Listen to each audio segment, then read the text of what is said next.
నేను పవన్ కళ్యాణ్ మీద నాకు ఎందుకు కోపం అంటే 2,50,000 మంది వాలంటీర్స్కి ఏమన్నాడు సార్ పవన్ కళ్యాణ్, నేనున్నాను 10,000 రూపాయలతో నేను మళ్ళీ మిమ్మల్ని తీసుకుంటారని. ఎందుకు తీసుకోలేదు సార్? మీరు ఆ మాట అన్నారనే కదా మీకు ఓటేసింది వాలంటీర్లు అందరూ. ఎందుకు తీసుకోలేదు మీరు వాళ్ళని? 2.5 లక్షల కుటుంబాలు. ప్రధానమంత్రి మోడీ పవన్ అయ్యే ఏంది దాన్ని ఏమంటారు, ఆంధీ నువ్వు తుఫాన్ లాంటోడివి. ఏం తుఫాన్? ఈ తుఫాను గాలి వాన లేని తుఫాన్. ఈ తుఫాను ఈయన తుఫాన్ అని ఈయన అంటాం, ఆయన ముసుముసులు నవ్వులు నవ్వుకోవటం తప్ప ఈ రాష్ట్రానికి ఏమైనా ఒరిగింది ఉందా? మోడీ, అమిత్ షా, కేంద్ర ప్రభుత్వంలో ఉన్న నిర్మలా సీతారామన్, కేంద్రంలో ఉన్న ప్రతి ఒక్కళ్ళు పవన్ కళ్యాణ్కి అత్యంత ఆత్మీయులు అని చెప్పుకుంటారు కదా సార్. మీరు వెళ్ళండి సార్, ఐఎమ్ వెరీ సారీ. నేను పంచాయతీరాజ్ శాఖ మంత్రిగా పనిచేస్తున్నా, పర్యావరణ శాఖ మంత్రిగా పనిచేస్తున్నా, ఇగో మా రాష్ట్రంలో నేను ఉప ముఖ్యమంత్రిగా ఉన్నా. మా అమరావతి సెక్షన్ 93 విభజన చట్టం ప్రకారం అమరావతికి ఇదిగో మీరు ప్రెస్టేజ్ ఇన్స్టిట్యూషన్స్ ఇవ్వాలి, అమరావతికి ఇదిగో ఈ ప్యాకేజీలు ఇవ్వాలి, అమరావతికి ఇదిగో ఇది ఇవ్వాలి, అమరావతికి ఇదిగో మాకు ప్రత్యేకమైన ఫండ్లు ఇవ్వాలి. ఒక్క మాట, ఒక్క మాట ఆంధ్రప్రదేశ్ రాష్ట్ర ప్రజల తరపున మోడీ దగ్గరికి వెళ్ళి, అమిత్ షా దగ్గరికి వెళ్ళి, నిర్మలా సీతారామన్ దగ్గరికి వెళ్ళి, పవన్ కళ్యాణ్ అనేటువంటి వ్యక్తి తన ఇన్ఫ్లుయెన్స్ని బట్టి ఒక్క మాటడికి ₹1 తీసుకురానప్పుడు దేనికండి నీ పరపతి? రాష్ట్రానికి ఉపయోగపడాలి కదా, నీ ప్రజలకు ఉపయోగపడని పదవి నీకు దేనికండి? చంద్రబాబు నాయుడు మాట్లాడడం, నారా లోకేష్ వెళ్ళిపోవటం, కాళ్ళకి నమస్కారం పెట్టడం, రావటం, ఈవీఎంలు మ్యానిపులేట్ చేసి పదవి ఇచ్చారేమో మరి ఆ కృతజ్ఞత ఉందో ఏమో నాకు తెలియదు. కానీ వీళ్ళందరూ వెళ్ళిపోవటం, కేంద్ర ప్రభుత్వాన్ని రూపాయి ఇవ్వండి అని అడిగే స్థాయి ఆలోచన వీళ్ళకి లేదు సార్. ఓకే, వాళ్ళు అడగట్లేదు. సరే, ప్రజలు చూస్తారు డెవలప్మెంట్, అవినీతి, కంపెనీలు. ఇప్పుడు వీళ్ళు డబ్బులు ఇవ్వకపోతే అమరావతి పరిస్థితి ఏంటి? అప్పు తీసుకొచ్చి ఎంతకాలం అమరావతిని డెవలప్ చేస్తారు? సెల్ఫ్ సస్టైన్ సిటీ అన్నారు కదా, నాకు అర్థం కాదు. సెల్ఫ్ సస్టైన్ సిటీ అన్నారు. 30,000 ఎకరాలు తీసుకున్నప్పుడు 50,000 ఎకరాలు ఉంది గవర్నమెంట్ ల్యాండ్తో కలిపి. మేమంతా డెవలప్ చేస్తాం, 10,000 ఎకరాలు మిగులుతుంది, 10,000 ఎకరాలు అమ్మితే 1,00,000 కోట్లు వస్తే అదే చాలా వెల్త్ అని చెప్పారు. ఇప్పుడు ఆ 10,000 ఎకరాలు అమ్మే పరిస్థితులకు ఎందుకు లేకుండా పోయింది ప్రభుత్వం? ఎవరు కొంటారు? అదేంటి సార్, ఎవరు కొంటారు చెప్పండి మీరు? 10,000 ఎకరాలు, 10,000 ఎకరాలు ఎవరు కొంటారు?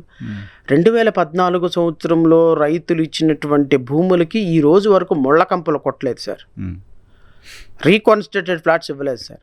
ఈ రోజు వరకు ఆ ఫ్లాట్లు ఎక్కడున్నాయో వాళ్ళకి తెలియదు సార్. మరి అమరావతి దగ్గర రైతుల దగ్గర ఎవరు కొంటారు? వచ్చి హైదరాబాద్ నుంచి వచ్చి మీరు కొంటారా ఒక ఎకరం పొలం? లేదు కదా అసలు. హైదరాబాద్ నుంచి అమరావతి చూసేవాళ్ళు ఎవరు కనపడట్లా. చూసేవాళ్ళు కనపడినప్పుడు నువ్వు సెల్ఫ్ సస్టైన్ సిటీ అని ఎలా అనగలుగుతారు మీరు?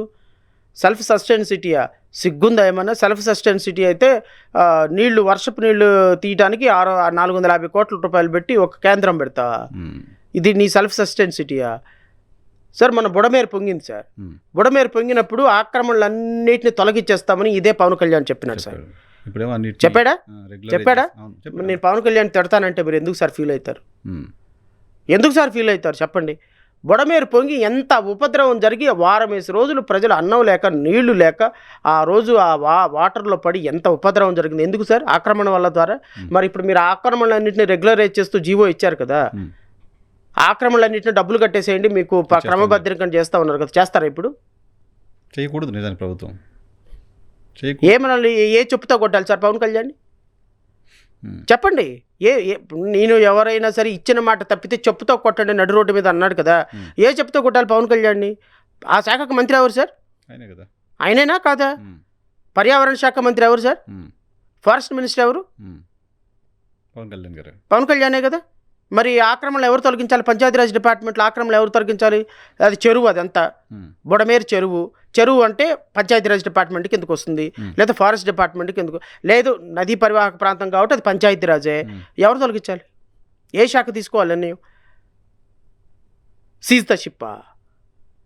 పని పాట లేకుండా అక్కడికి వెళ్ళి పొలిటికల్ స్పీచ్లు ఇచ్చి సీజ్ ద షిప్. నీకెందుకు అసలు హోమ్ మినిస్టర్తో?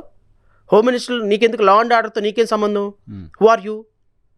పార్ట్నర్ పార్టీ ప్రెసిడెంట్ కదా, కూటమి ఏర్పడడానికి కారణమైన ప్రధాన భాగస్వామి అయితే అయ్యి ఉండొచ్చు. మీరు లోపలేసుకొని నువ్వేమో ఆయనకేమో చికెన్ బిర్యానీ తినిపించి ఆయనేమో నీకు మటన్ బిర్యానీ తినిపిస్తాడు, పప్పు సాంబార్ తీసుకొచ్చి నారా లోకేష్ మీకు తినిపిస్తాడు, మీరు కింద పడండి, మీరు పడండి డోర్లు వేసుకొని. నువ్వు ప్రభుత్వాన్ని నిలబెట్టావు కదా అని వచ్చి బైక్ వచ్చి లా అండ్ ఆర్డర్ గురించి మాట్లాడతావా నువ్వు? నాకు అర్థం కాదు. మీ మినిస్టర్ ఏంటి, మీరు మాట్లాడేది ఏంటి? ఈ చంద్రబాబు నాయుడు గారి పైన కేసులు సార్ ప్రధానమైన ఇష్యూ నిజానికి ముందు మాట్లాడిద్దాం అనుకున్నా. చంద్రబాబు నాయుడు గారి పైన 2 కేసులు ఎత్తేసారు, మద్యం కేసు, ఫైబర్ నెట్ కేసు. ఇప్పుడు స్కిల్ డెవలప్మెంట్కి సంబంధించిన కేసులో కూడా స్కిల్ డెవలప్మెంట్కి సంబంధించిన డైరెక్టర్కి మీరు ఏమైనా కేసు వెనక్కి తీసుకుంటారా అనేది నోటీస్ ఇచ్చినట్టున్నారు. ఏంటి కేసులు ఎత్తివేత నిలబడుతుందా? కేసులు ఎత్తివేత వైపు ఎందుకు ప్రభుత్వం ఆలోచన చేస్తుంది? చేయొచ్చా నైతికంగా సాధ్యమాన?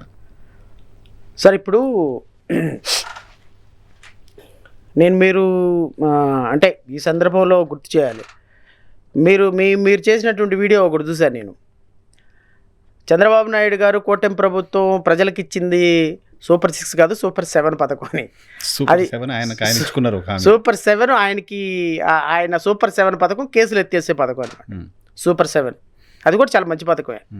అయితే కేసులు ప్రజల మీద పెట్టిన కేసులు ఎత్తేస్తే మంచి పథకం, కానీ చంద్రబాబు నాయుడు మీద పెట్టిన కేసులు ఎత్తేసుకోవటం కొంచెం ఆశ్చర్యంగా అనిపించింది నాకు. రాష్ట్ర ప్రజలందరికీ హామీ ఇచ్చిన ఆయన ఒక హామీ ఇచ్చుకున్నారేమో. ఆయనకి ఇచ్చుకున్నాడు.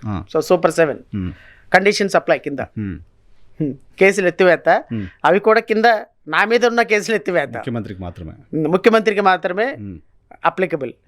సో ఇది లీగల్గా సస్టైనబుల్ కాదు. ఎందుకు కాదు అంటే, first of all Chandrababu Naidu గారు నిందితుడిగా ఉన్నటువంటి ఒక ముఖ్యమంత్రి, బెయిల్ పైన ఉన్న వ్యక్తి, బెయిల్ మీద ఉన్నటువంటి ఒక ముఖ్యమంత్రి ఇన్వెస్టిగేషన్ ఆఫీసర్స్ని ఏ విధంగా ఇన్ఫ్లుయెన్స్ చేయకుండా ఉండండి డ్యూరింగ్ కోర్స్ ఆఫ్ ఇన్వెస్టిగేషన్లో అని కండిషన్లో ఉన్నటువంటి ఒక ముఖ్యమంత్రి. ఆ కండిషన్ పైన బెయిల్ వచ్చింది. బెయిల్ ఉంటాయి కదా కండిషన్స్. ఆ కండిషన్లో ఉన్నటువంటి ముఖ్యమంత్రి ఈరోజు సిబిసిఐడిని చెప్పకనే చెప్పి, ఈ చిన్నపిల్లోడిని అడిగినా అరటిపండు ఒలిసి నోట్లో పాలు పీక్ కోసం తాగే పిల్లోడిని అడిగినా ఏపీసీఐడి ముఖ్యమంత్రి మాట వెనుక జడా శ్రావణ్ కుమార్ మాటను జగన్మోహన్ రెడ్డి మాట వింటుందా? ఎవరు మాట వింటారు? ముఖ్యమంత్రి మాట వింటారు. ముఖ్యమంత్రి నువ్వు దోషివి అనేటువంటి వ్యవస్థ మనలో ఉందా? సిగ్గుచేటది. ఎందుకంటే సిఐడి అయినా విన్న అసలు కోర్టులు కూడా రాజ్యాంగం ప్రకారం పనిచేయాల్సినటువంటి పరిస్థితుల్లో కోర్టులు కూడా పొలిటికల్ ఇన్ఫ్లుయెన్స్లోకి వచ్చి పనిచేస్తున్నాయన్న ఆరోపణలు వస్తున్నటువంటి వ్యవస్థ ఈ వ్యవస్థ. ఆరోపణలు రావడం వేరు, మీరు కూడా అటువంటి ఆరోపణలు వస్తున్నాయన్న నేను అది నేను నమ్మానా, మీరు నమ్ముతున్నారా, ప్రజలు నమ్ముతున్నారా అనేది ప్రజలకు వదిలేద్దాం. కోర్టులు కూడా నిష్పక్షపాతంగా నిజాయితీగా పనిచేయటం లేదు, ఇది మాత్రం కన్ఫర్మ్. సుప్రీంకోర్టే మన భోపాల్కి సంబంధించిన ఒక జడ్జి విషయంలో చెప్పింది. సుప్రీంకోర్టు, హైకోర్టులు, అందులో మన ఆంధ్రప్రదేశ్ హైకోర్టు ఇంకా నిజాయితీగా పనిచేస్తుందన్న అపోహలో మనందరం ఉన్నామని అయితే నేను భావిస్తున్నాను.